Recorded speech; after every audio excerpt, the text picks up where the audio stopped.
And now what's interesting about the Trail Boss and the Z71 is that they are... What's up guys, it's Easton here, back with another video. Today I am here at Sky Chevrolet in Provo, and right now I'm currently sitting in a 2025 Colorado Trail Boss, and as you can tell from the title of the video, I'm gonna go over why I think it is one of the best mid-size trucks out there today. Again, specifically this trim level. First, we're gonna go over a quick vehicle overview, again, go over some of the features, and then I'm going to go over my opinions on the vehicle, why I think it is as good as it is, compare it to other brands and all that good stuff. If you are new here, make sure to hit that big red button, like and comment. It helps me out a lot, drives the channel, and I really appreciate it. If you are a returning subscriber, again, love you guys very much. All of your love and support means so much, but let's hop right into the video. All right, guys, now, of course, we are going to start with our vehicle walk around, and this one comes in the sterling silver color. Again, this is a 2025 Chevrolet Colorado Trail Boss. And just look at the stance on this thing. You know, I do have it set next to another vehicle, as you're gonna see right here. So one thing that I did want to go over, where I do have these two trucks right next to each other, is the width of them. With the Trail Boss, you do get more of that extended fender flare and aggressive look, whereas on the Z71, it's a bit more aerodynamic and sleek. And we can see some of the key differences between the Trail Boss and the Z71 or any other Colorado that's not gauged more towards that off-roading audience. Again, this is going to reflect that of the ZR2 in terms of the styling. But just look at this truck, guys.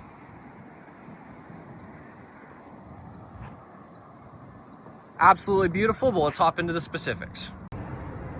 All right, guys, first I wanted to start with the window sticker here and go over the standard features as well as available options and what comes on this truck. The biggest thing is going to be in the options. Again, we have our Trail Boss Convenience Package 2. That's going to be the biggest standout. Things like the leather wrapped steering wheel, heated steering wheel, you have your leather seats on the interior. Another big package is going to be the technology package, which gives us our 360 camera view, which we'll be able to walk around and touch all of those things in a second here. But I wanted to give you guys the second to pause it, go over pricing, which we will come back to in a moment.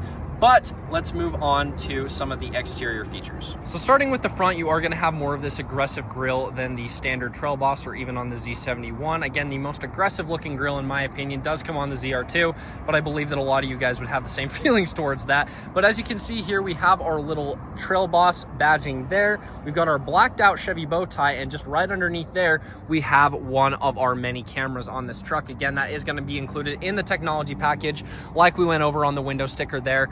Another one of our cameras, again, they're going to be on both mirrors for that full 360 camera view. And let me tell you guys, when we get inside and I go over it on the screen, you'll just see how many options you have to change the angles of the camera. Again, it's extremely useful, even when you're off-roading, you know, if you don't want to bump into a big rock on the side or something like that, or you don't want to hit a kid, it's a really nice feature to have.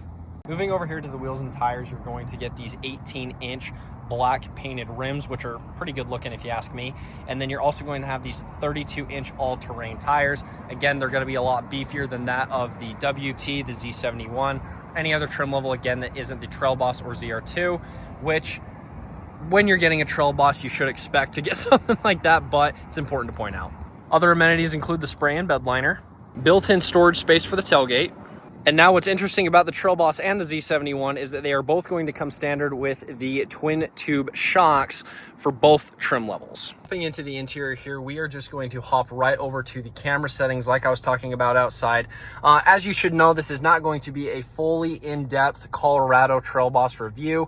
I have multiple of those already on my channel. In fact, I'm going to list a playlist down below for all the videos in the Colorado series that I'm doing right now, because I have done a lot of them, because there are a lot to go over on these trucks, and I just like talking about how badass they are. So starting with the cameras here, again, you are going to have that 360 camera view, as you can see right here, and then you do have the ability to flip through and change the angle there. Again, you can change the angle on the top here, and just very unique stuff. You have the ability to also hook up trailer cameras and change the angle throughout there as well. But to kind of hit on the head of the basics here, let's start with what we're seeing right off the get-go. We have our fully digital gauge cluster here. We have our fully digital infotainment center here, which is Apple CarPlay and Android Auto compatible. Sorry, that is kind of a mouthful. Moving down here, we're going to have our wireless charging pad. You have all these different four-wheel drive modes, like four-wheel drive high, low, two-wheel drive, and auto specifically being one of my more favorite modes. Again, once you just pop it into there, it's going to be two-wheel drive most of the time, but when it senses that it needs to go into that four-wheel drive mode, it will just do it automatically. I think that's pretty cool. A lot of vehicles have that nowadays. I personally like the feature, and I think that it works extremely well on the Colorado. You also have the ability to cipher and pick which certain off-roading or just modes in general you want to be driving it. You've got normal, off-road, tow haul, and then terrain.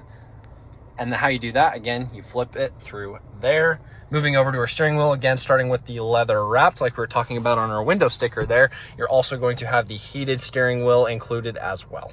Now, something that I really like about this truck is going to be what's under the hood, and that is the 2.7 liter turbo four-cylinder. I think that Chevy has done a really good job at increasing its dependability and reliability, as well as the power output too. I mean, we've got it set into auto four-wheel drive, so let's do a quick little acceleration test in 3, 2, 1.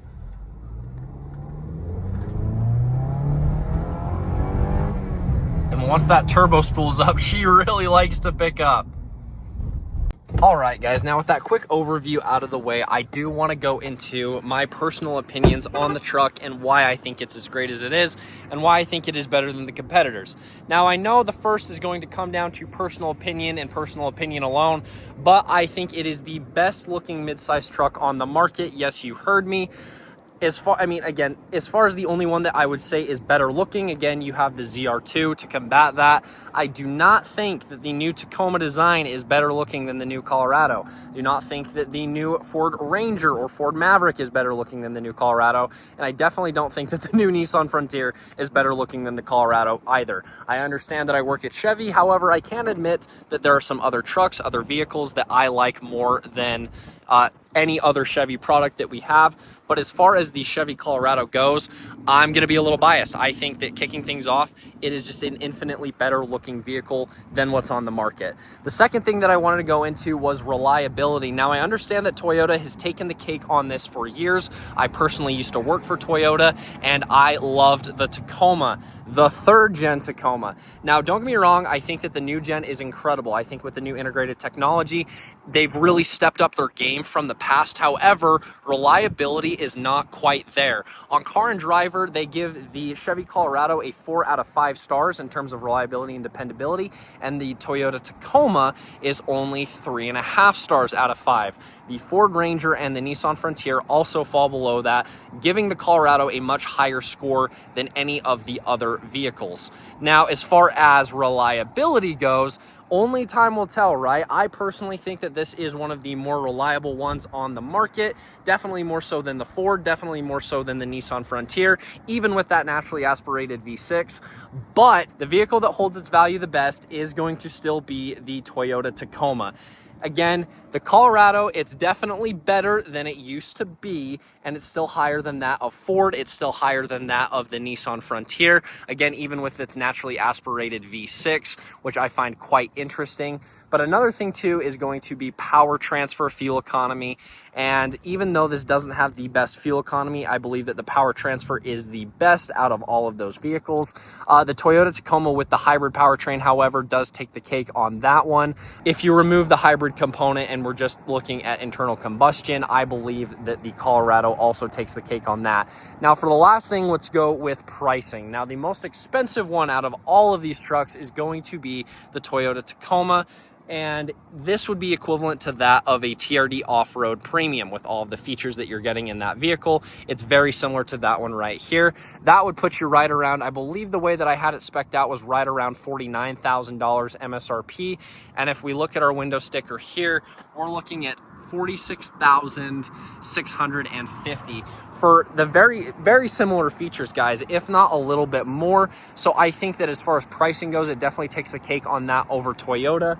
With the Ford Rangers, though, I was going to say typically the way, again, it all comes down to how you spec it out. But if you're getting something as similar as this, the Ford Ranger is actually going to be a little bit less. And then the Nissan Frontier is also going to be a little bit less as well. So pricing, it's kind of up there with the Tacoma, still better than the Tacoma. But again, those are just my opinions as to why this is one of just the best overall vehicles on the market. A lot of it is going to come down to styling. A lot of it is going to come down to that reliability.